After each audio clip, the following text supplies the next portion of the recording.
Alors, mon frère qui vient de passer là a pratiquement pris une grosse partie de ce que j'allais dire. C'est une très bonne chose. Ça veut dire qu'il y a des carrefours d'idées qui sont en train de se faire à l'heure actuelle. Donc, je vais essayer d'être pratique. Mais vous allez m'excuser, la vie, nos propres vies en tant que Congolais, sont très largement entremêlées avec l'histoire du Congo. Je vous dis que tout à l'heure, pour ceux qui m'ont regardé, lorsque j'ai lu ce commentaire-là, je baissais les yeux. Parce que j'étais présent à la conférence nationale. Ça m'a rappelé des mauvais souvenirs.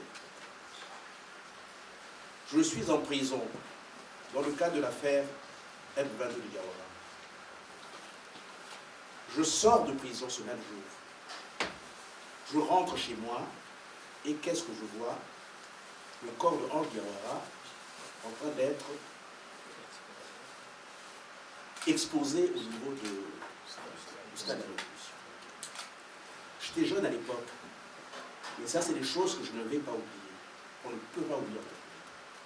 C'est ça que je vous fais partager cette affaire-là.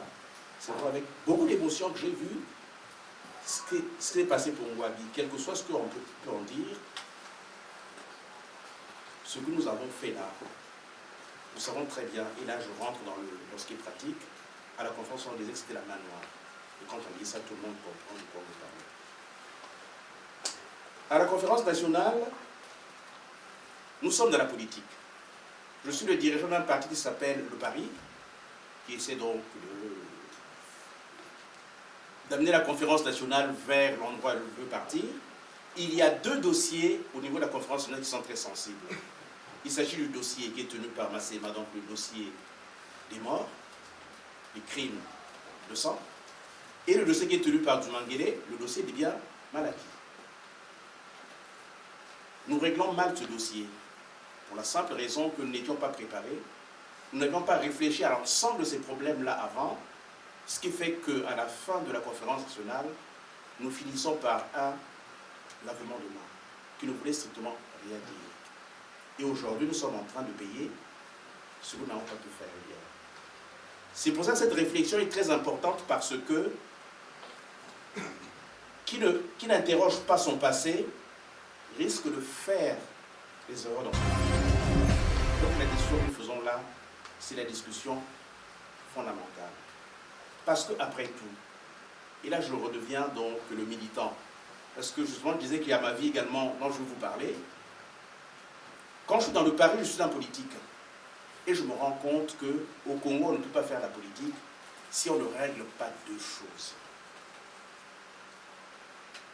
J'ai même pas seulement une chose, le problème de l'impunité. Le problème de l'impunité. Il y a de l'impunité lorsque quelqu'un ne rend pas son bilan politique. Lorsqu'on peut aller aux élections, quel que soit ce qu'on a fait, et pouvoir continuer, quelles que soient les erreurs qu'on a eu à faire. Il y a impunité lorsqu'on a détourné une grosse partie de l'argent d'une entreprise et qu'on soit encore envoyé dans une autre entreprise.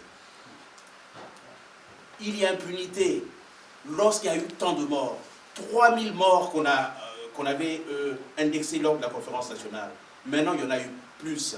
Comme tu l'as dit, avec les différentes affaires qui sont passées, maintenant c'est des centaines de milliers de victimes. Et nous continuons. Le cycle continue.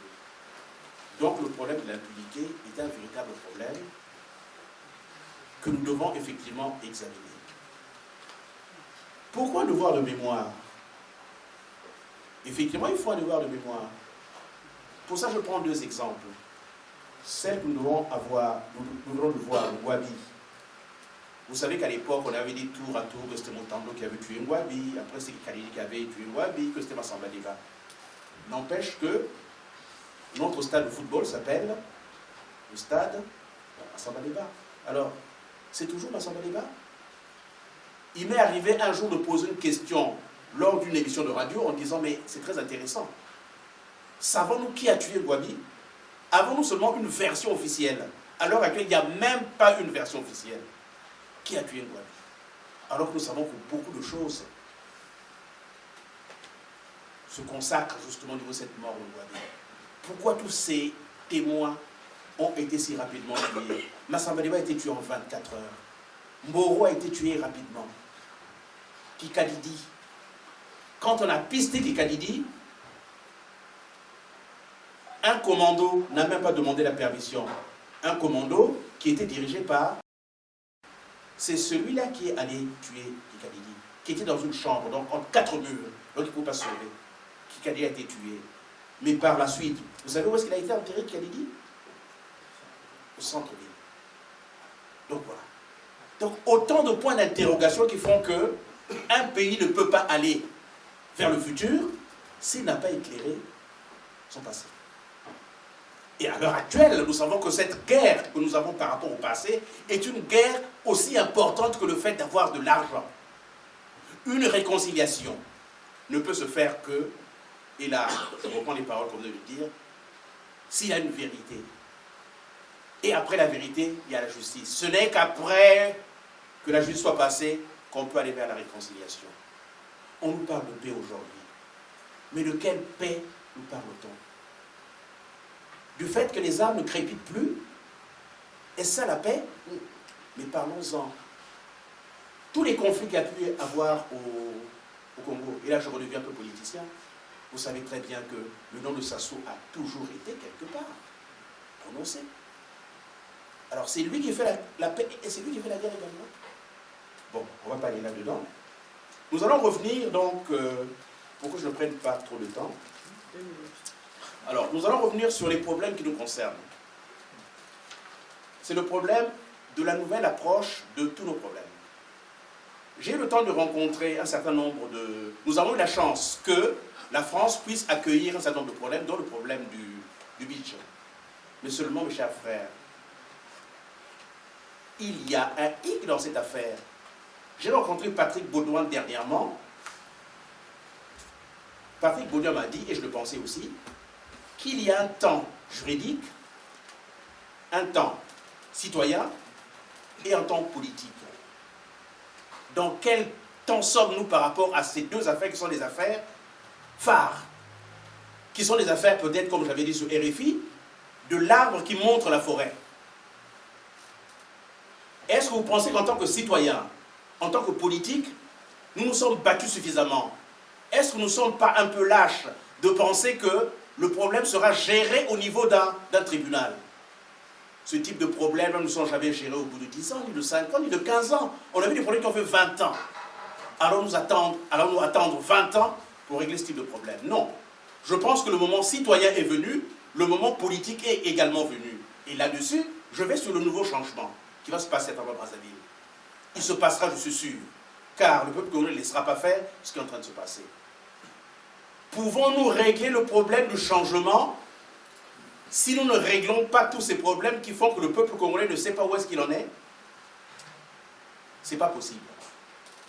Dans le panier que nous avons au niveau du changement, et je parle particulièrement de la diaspora, et les gens savent pourquoi je parle de ça, dans le panier que nous devons mettre dans le changement, il y a le panier de ces affaires-là. Tant qu'il n'y a pas de vérité, il n'y aura pas de changement. Autrement, ce serait donner